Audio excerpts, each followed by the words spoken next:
ที่เด็กค่ะ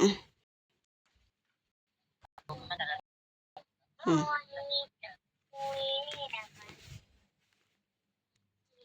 ทางจะห่อนตกผักตกที่อูรานะแล้วก็ใส่เขียนใส่หนึ่งอันนี้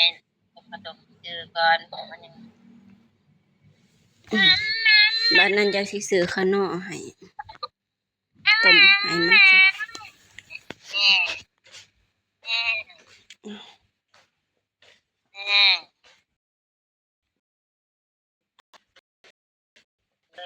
สุกไอ้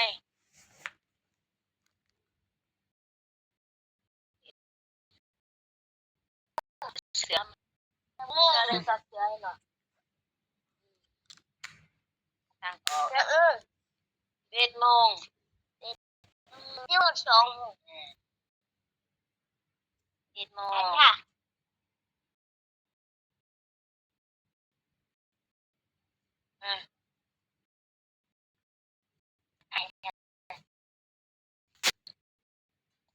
รยากาศ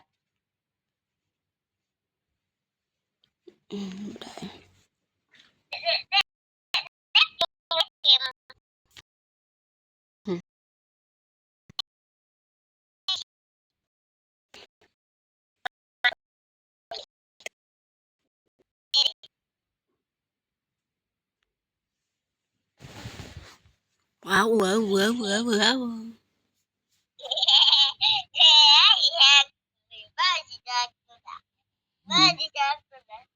อืมยังอันอุ้ยยันยันยันเด้ออุ้ย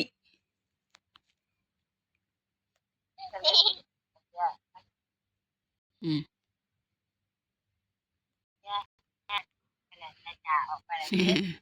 คน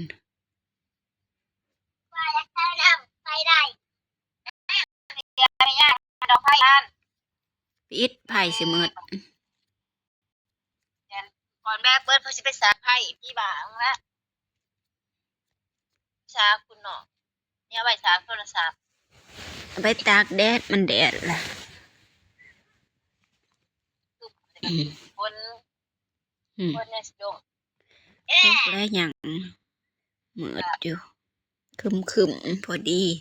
คนเกี่ยวข้าวค่ะคนบ่ตกไหนอันนี้อยู่ดอกบ่แดดแฮมมันสิน้ำมานั่งแดดแดดนั่นไฮดินดอกมาหน่อยเห็ด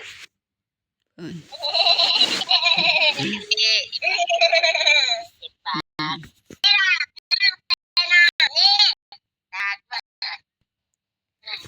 มัม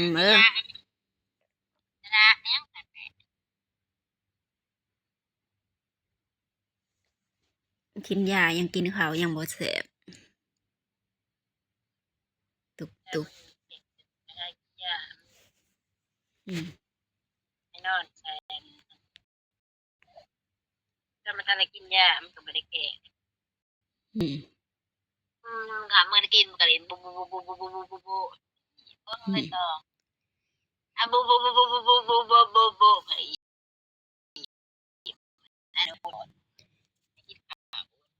กันบ้านยังหายโลดละมาให้กินยาพอ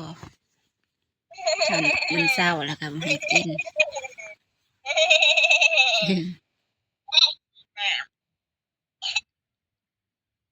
ตุกตุ้นมาเล่นมันสิฮะยังอีล่ะไปเก็บไว้ลูกเก็บไว้เป็นย่างซื้อได้มันดีตาใส่ยาเนาะเอาเก็บไว้อย่าลิ้นของน้องเอาไปไว้เอาตุ๊กตาคุณให้น้องลิ้นตุ๊กตามาปิดนะน้องมักลิ้นนางเอารถมาให้น้องลิ้น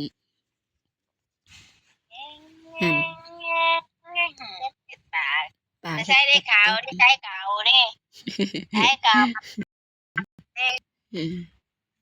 ใช้ติ๊บขาวบักตึงหน่อยใช้เด็กติ๊บขาวเด้เอา อืม ขาวกระติ๊บกระดดโจกกินไปห้ามปอดมัน แขวลายเหล็บยังไข่ติแขวยังหยังบ่ได้อยากกินข้าวเหนียวโอ้ยตุกเอ้ย เจ็บแบบนั้น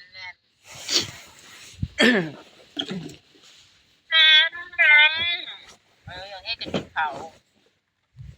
ว่าสนุกไหม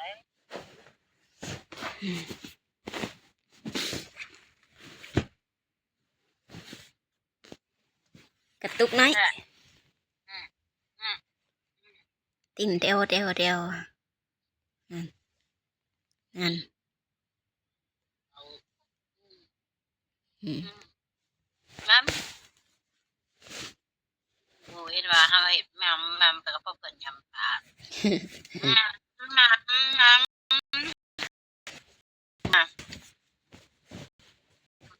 กับปลา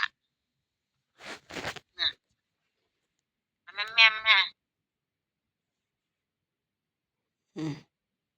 มาย้ำเขามาเรียก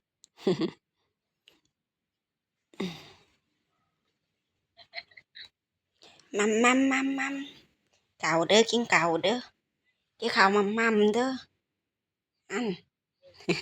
เห็ดปากข้าวมัม นั่งได้หมดฮะ อืม ก็มือจบส่วนใหญ่ยอดดิทุกคนดีไปก็มือจบ จกอย่างอัน ยกงานจากนะ อืม เนี่ยหาคนมาน้ำมามึงเว้นมาฝนมาทางเรือ อืม ดีไม่บ้างมึงอีกมันมาแล้วนายนั่งเรือได้ออก จักจะเจ็บเด้อ มัม พ่อยกว่าพ่อไม่เลย อืมไก่ยังล่ะข้าว ไม่ไปเที่ยวอะไร ลองเบิ่งลองข้าวต้มเบิ่งว่ามันเก่าเดือนกว่าแล้วเด้เดี๋ยวเขา10 เดือนละอืม แก้วอ่ะแก้วก็เผาอ่ะถ้าอ่อนก็หายเลยเมื่อออกก่อนป้าอีป้าป้าป้าป้าป้าป้าป้าป้าป้าป้าเด้อ อืม ป้าป้าป้าป้าป้าเก่านี่ลูกพ่อพ่อพ่อพ่ออีป้าพ่อ อืมมาหน่อยลองกินตัวจกตัวมันเขียนเลข12หันเบิ่ง ไม่ได้ออก อืม ออกมา เปลี่ยนไปมันบอกกินกับเปลี่ยนตามนั้นแหละเสียดายมันเสือ ให้มันส้มเสนากับแนนเอ็ดแรก ไอเพราะว่ามันเป็นข้าวสาลีกับนุ่มมันเลยบ่หวานมาคิดว่า มันบ่มีกล้วย มันคล้ายๆเหมือนข้าวบัดนี้กล่องตัวหนึ่งค่ะมันเป็นไอปลาแซลมอนกล่องไอสีเหลืองตัวใหญ่ค่ะปลาแซลมอนประมาณ4 กล่องหรือ2เนี่ยค่ะเขาจกไอกล่องออกสีเขียวๆหัน2บ่ ส่งมาก็เอานะลูกชายก็ได้ อืม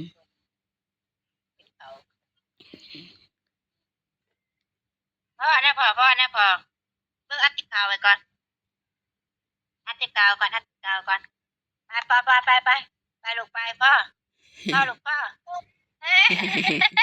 โอ้ยตุกเอ้ย พ่อลูกพ่อ ต้องกินให้หมดเด้อตุกน้อย ไป ซื้อสิได้เงินตุนอืม จะน้อยแล้วจะน้อยคนเอง อืม แต่ว่าถ้าที่โป่งหมอถ้าก็ยอดลูกไปใส่ อืม รุ่นในบ้านน้ำต่อยพ่อลูกพ่อ พ่อนะโอ้ยนะพ่อนะโอ้ย พ่อยิงสาวใส่ เด็กกินข้าวเม็ดเดียวค่ะยำข้าวเม็ดเดียวนั้นนะ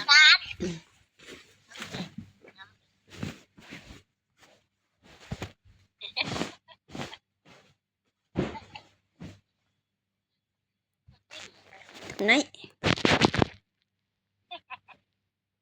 ข้าวเม็ดเดียวนะน่ากินข้าวก็แต่ข้าวเม็ดเดียวน่ะอันเขาละลายอ่ะก็ครบแต่ครบเขาเลยค่ะว้าดิยังแก่ที่ดังกะกะไปกัน แขวทางเทิงสี่ทางล่างสี่อันยำได้เนี่ยอันนี้ ลองเลย ข้างละ หลา ส น อ ละซอง งข้างละสองยังยำบ่ได้เจ้าแขวไล่เล่นก่อนจังกินข้าวเหนียวยำแก๊บเลยเด้อ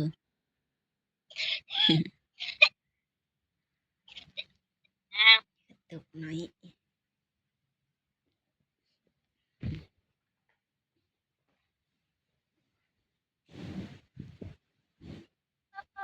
นายนายนายเพราะว่าเป็นติดเขาแล้วเบิ่งง้อไปเบิ่งง้อขาวเอ้ยมันมีชายเด้งเลยง้อก่อนนะขอขอหรือว่าตัวก็ตัวไม่กินหรอกเจ้าขาวจากตัวไปปะปะใช้ขนาดมากินนะมาดอยเอาครับก้อย ย่างมาปะนี่ ใช้หมูอิดใช้อิดบอกมันนอนถากูเดามันด่าไหนอีเด้ออีเด้งด่ากินน้ำบ่อีเด้อ พ่นมือไปขึ้นล่างอีอิดไปมือแบง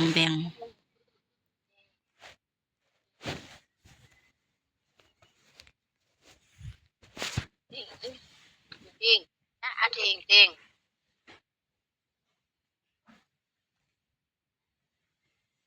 เทได้มันดัง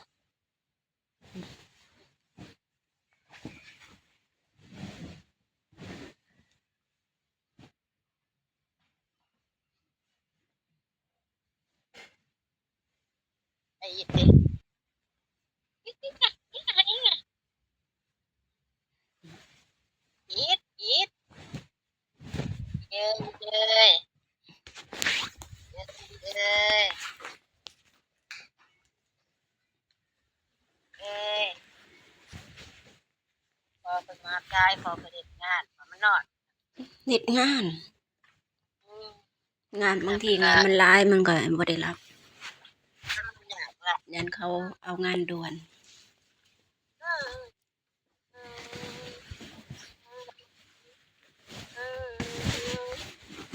ไหน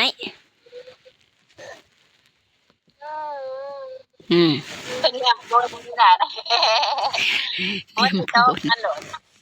มงคลเอาจากไหนเอาตรงหน่อยมันจะโจดตรงไหนแหละฮะ ยา อาน เปปะ ยานพลก็จะว่ามืดมาอีกแล้วฝนมืดมาอีกแล้วว่าละ โดยจากไหนเนี่ยกูดึง ไม่เห็นตกทุกวัน เปปะล่ะเพราะว่าฝนตกฝนตกล่ะ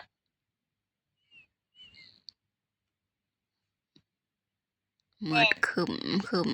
ฝนตกอันนี้นั่ง พายุเขาจีนเวียดนาม ตอนนี้คือกี่นาที น้ำมายังล่ะพ้นบ่อน น้ำมันน้องกระโตก ลิ้นเปียกเฮ้ยเย็นเปียกแล้วเด้ค่ะหัน ฝนตกพอเห็นฝนเหมือดีรออย่าเอ็ดอดื้อเอาไปเก็บใบเขานะมันจีแตกข้างนอกแล้วข้างเหล่นนะอาหารเวลากินยา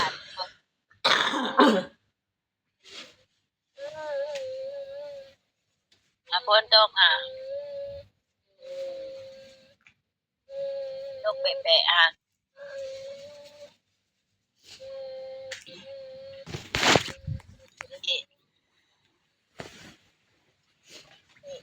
คนตกเปะเขาโพโพกินตะตุข้าวไม่ได้กินตะนูน ถามว่ากินนมหลายๆมาน้อย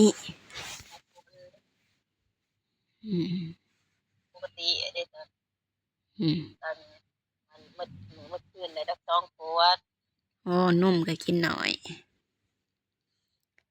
เขาก็กินหน่อยกินหอด3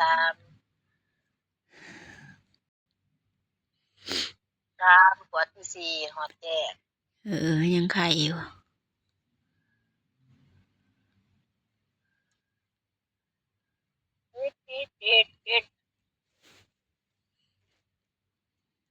มันบ่ค่อยตื่นมันบ่ค่อยอยากกินนอนตื่น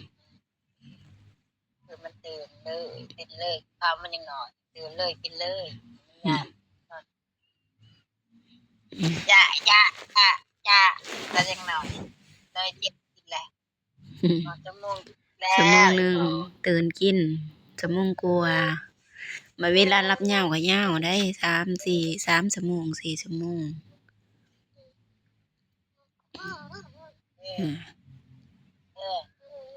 แล้วคนตกอาจจะเห็นเราโอ้ยตึกแกน้อยไปปะแกน้อยไปกับมือนะเว้ยแกน้อยไปนะเว้ยเราพบของบ้าจะบอเดอร์บอเดอร์บุญคนนี่นะ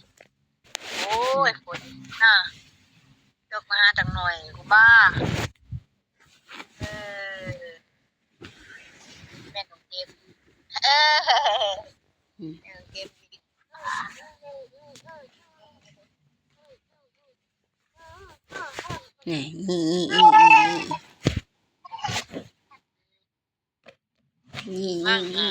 นี่เสียงแม่ของเกมบิดไอ้หนาน้อยนี่กระตุกถึงแดง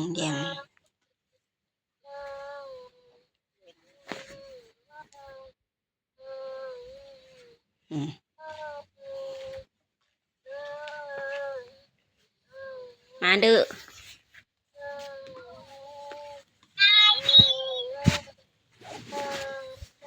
จะรอดนะตั้งนำเดียวตอนเช้า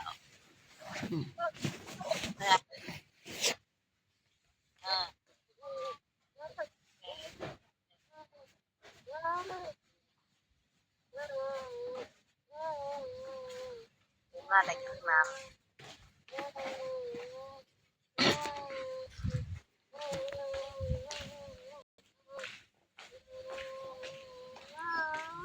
นี่ไอ้มาน้อยอยู่ใช่อุ้ย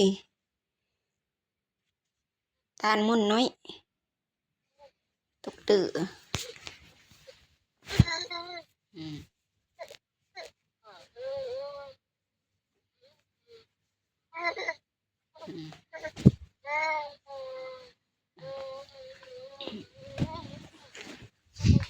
เป็นบ้าน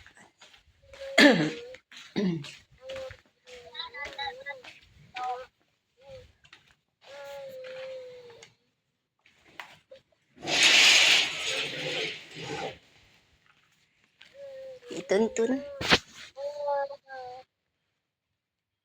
นั่นมันเบิ่งอีนางอุ้ยมันทองบางยังลุกขึ้นนางลงลุกขึ้นอันผมแล้ว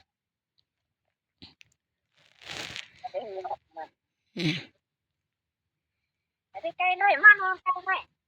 ที่งานไกลเปียกฝนมาแหละเนี่ยนะ